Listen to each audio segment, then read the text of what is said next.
Olá, meus queridos alunos do segundo ano do ensino médio da Escola Estadual Bruno Afonso.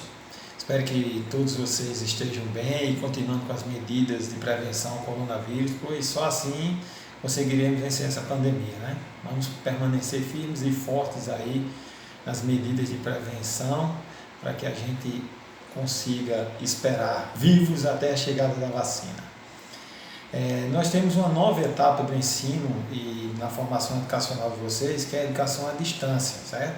Onde o conteúdo da disciplina será disponibilizado para vocês por meio tecnológico, em especial o WhatsApp, que é a ferramenta tecnológica mais comum que nós usamos.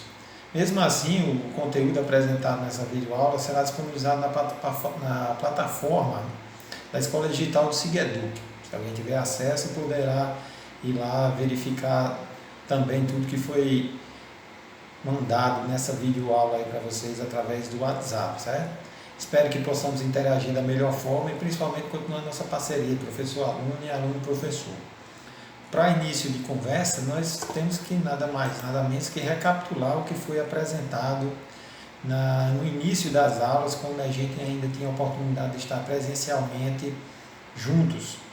Nós começamos tratando da classificação dos seres vivos, né? Nós vimos as definições do que é um ser vivo, que antes do aparecimento dos vírus, basicamente era considerado um ser vivo aquele que possuía células, mas apareceram os vírus que não possuíam células e mesmo assim conseguiam parasitar essas mesmas células para produzir novos vírus, ou seja, os vírus se reproduziam. Aí, como eles tinham esses ácidos nucleicos e essa capacidade de se reproduzir, embora só dentro das células, que fora das células os vírus não têm metabolismo, eles não funcionam, só funcionam quando eles estão parasitando células. Então, chegou a ser uma definição mais abrangente, mais específica, ao mesmo tempo que os seres vivos são aqueles que possuem ácidos nucleicos. Os ácidos nucleicos mais conhecidos são o DNA, o ácido desoxirribonucleico, e o RNA, o ácido ribonucleico.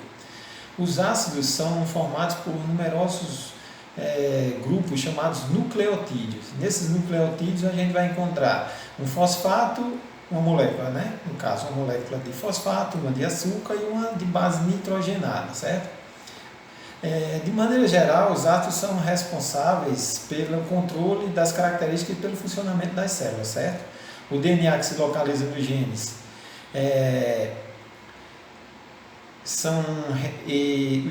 esses genes, né, são regiões responsáveis pela transcrição de moléculas de RNA atuantes em diferentes processos, especialmente na síntese de proteínas. Por conter os genes, o DNA está relacionado com a transmissão das características hereditárias, né?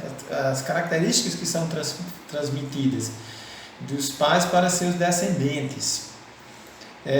Essas células que a gente conhece, e vocês devem ter estudado isso no primeiro ano, claro, estava lá ensinando no primeiro ano, se dividem em dois grupos de células, as células procarióticas e as células eucarióticas. As células procarióticas são aquelas que não possuem um núcleo individualizado, ou seja, o material genético que está dentro do núcleo, que deveria estar dentro do núcleo, está disperso no citoplasma dessa célula no local que é chamado de nucleóide, certo? Então o material genético não está separado do citoplasma. Então essas são as células procarióticas, que não tem carioteca, que é uma membrana que vai separar o material genético do citoplasma. Já as células eucarióticas, elas possuem carioteca, que é uma membrana que separa o material genético do citoplasma da célula. Então, eles têm um núcleo individualizado, né?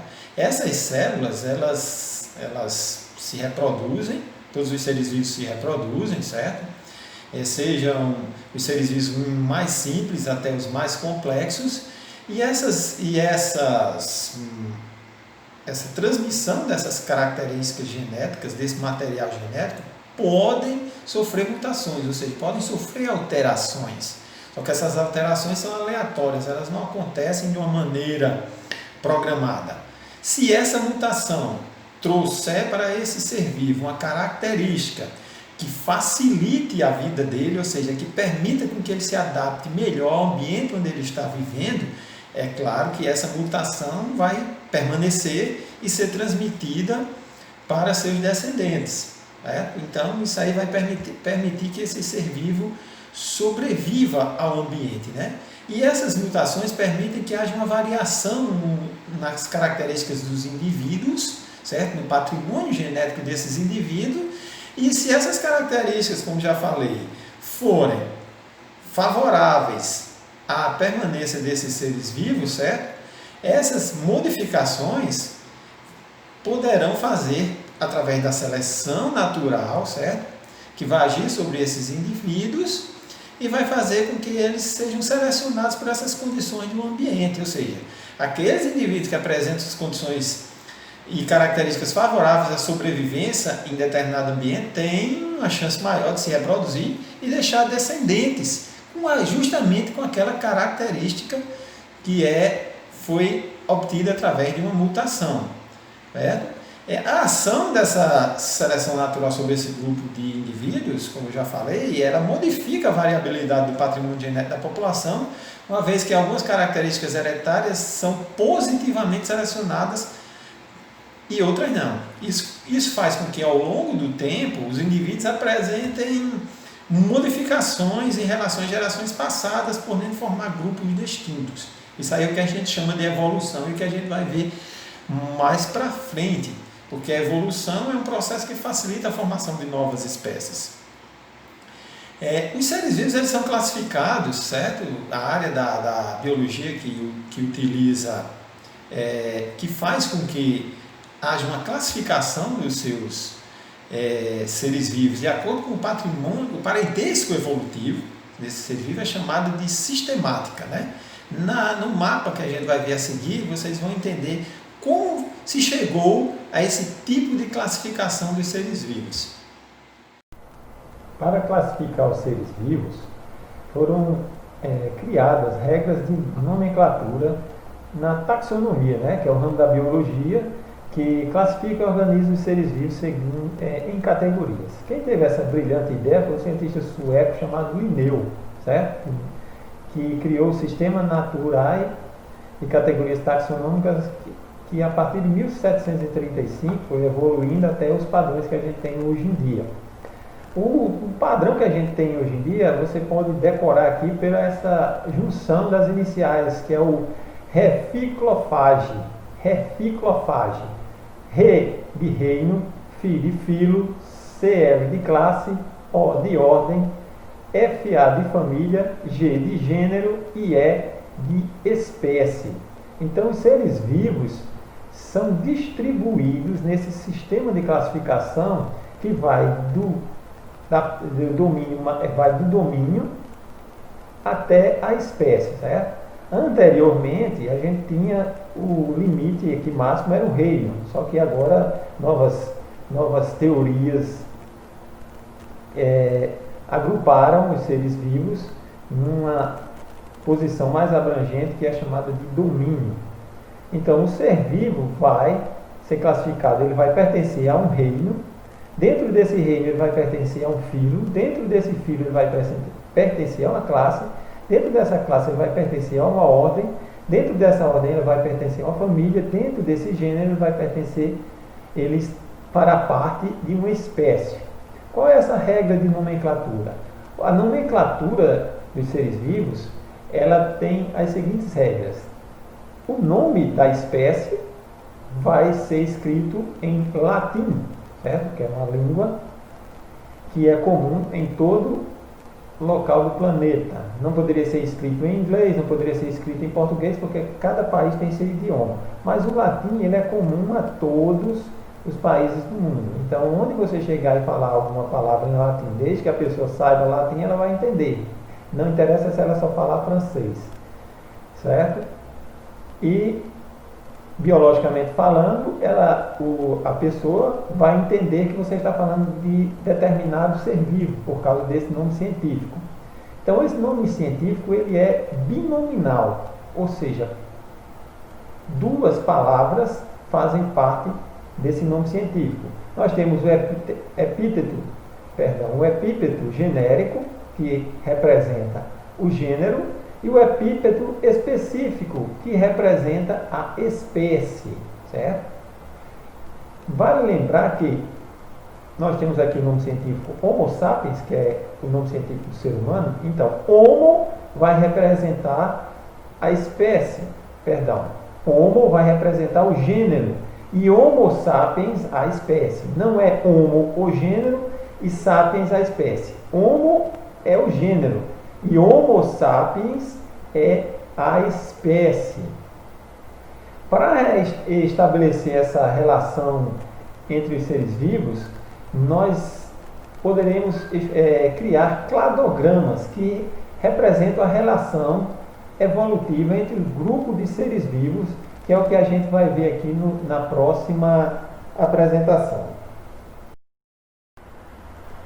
Se os seres vivos sofrem mutações e eles evoluem, é claro que pode existir parentesco evolutivo entre as espécies.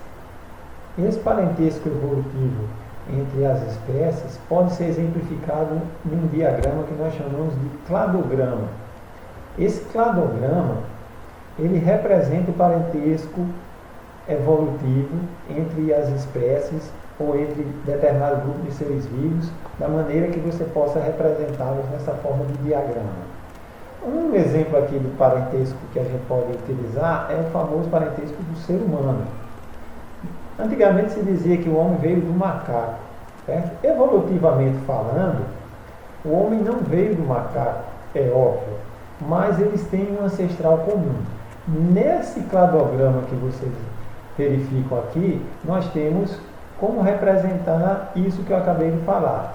No começo, vocês percebem que aqui é representado como se fosse uma árvore com galhos e todo o processo evolutivo. Esse processo evolutivo, ao longo de milhões de anos, lentamente e gradual, é chamado de anagênese, que é um processo evolutivo lento e gradual. Só que durante esse processo evolutivo lento e gradual, pode ocorrer uma divisão dessas espécies através de um processo que a gente chama de cladogênese. Essa cladogênese é quando aparece uma barreira física que separa as espécies. Ou seja, um determinado grupo de seres vivos vivia num determinado local e, devido à ação das placas tectônicas, por exemplo, esse local se separou, formou uma ilha. E os seres vivos que eram da mesma espécie agora estão em locais diferentes. Esses locais diferentes vão, através da seleção natural, fazer com que esses seres vivos evoluam de maneiras diferentes, criando assim espécies totalmente diferentes daquele ancestral comum. Então, no caso aqui do ser humano, teria um ancestral comum aqui, e esse ancestral comum foi evoluindo, até chegar aqui nesse que a gente chama de nó, onde houve um processo de cladogênese. E esse grupo se separou do ramo principal e formou um galho que evoluiu de maneira diferente para formar o que é hoje em dia conhecido como gibão, que é uma das espécies de primatas. Esse processo de cladogênese que ocorreu aqui, permitindo a separação desse grupo e a evolução dele de maneira diferente, mas mesmo assim essa evolução após a cladogênese, ela ocorre através de anagênese, ou seja, esse grupo aqui de gibões que se formou não é igual inicialmente ao grupo de gibões que originou através da cladogênese. É claro que ele sofreu alterações ao longo dos milhões de anos. Mas, novamente, o grupo ancestral comum foi evoluindo até que nesse determinado ponto também ocorreu outro processo de cladogênese e um galho dessa árvore começou a evoluir de uma maneira totalmente diferente, formando o gorila. Do mesmo jeito aqui, depois do processo de cladogênese, ocorreu uma anagênese para que esse ser vivo aqui, essa espécie, evoluísse para o que a gente conhece hoje de chimpanzé. E novamente essa anagênese desse grupo ancestral foi evoluindo até formar o ser humano, como a gente conhece. Então, ser humano, chimpanzé, gorilas, gibões, que são mamíferos primatas, eles têm em comum um ancestral de milhões e milhões de anos atrás. Só que no processo de milhões e milhões de anos atrás, foram sofrendo mutações e evoluções distintas que formaram novos grupos, novas espécies, que são as que a gente conhece hoje em dia. Não é muito simples, às vezes, você analisar um cladograma, mas você tem que lembrar que os nós representam aqui a junção, onde vão formar um galho novo, que vai ocorrer um processo de evolução a uma espécie distinta da original, do mesmo jeito que os outros seres vivos aí que vão ser originados desse ancestral comum. Então basta vocês lembrarem que a anagênese é um processo de evolução gradual e cladogênese é um processo de evolução ocasionado pelo aparecimento de uma barreira física, uma separação que faz com que as espécies antes iguais, seres vivos semelhantes, fossem para lugares distintos e evoluíssem de maneiras diferentes sob a ação da seleção natural. Espero que vocês tenham compreendido o conteúdo dessa videoaula.